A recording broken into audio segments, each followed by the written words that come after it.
कुठं उडवलं तुम्हाला?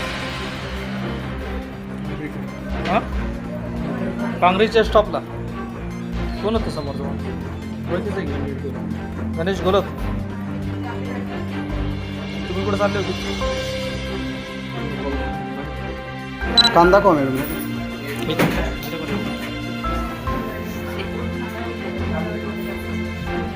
इकडे बघ साईडला आहे.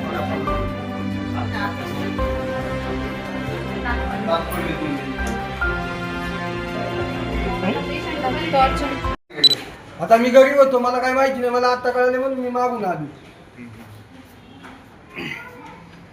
त्याला आहे ना 2 तास माझ्या घरी 2 तास माझ्या घरी मी त्याला कसं म्हणून उडवलं तर विचारतो. मग पुढची कारवाई काय आहे ते बघू आपण काय करायचं ते. त्याला माझ्या 2 तास द्या, मग त्याला उचलून आपली तर मग मन शांत होईल. आणि ती गाडी कुठं लावली गुलर होती ना, ती गाडी कुठं लावली तिचा शोध लगेच लावला नाही. मी पिटून देतो स्वतः पिटितो मी इथं. त्याचा त्यांनी प्रत्येक जणांना दादागिरी दिली आहे, त्यांनी प्रत्येकाची दादागिरी त्याची चालू आहे. सबस्क्राईब करा. ताज्या बातम्यांसाठी बेल आयकॉनवर क्लिक करा.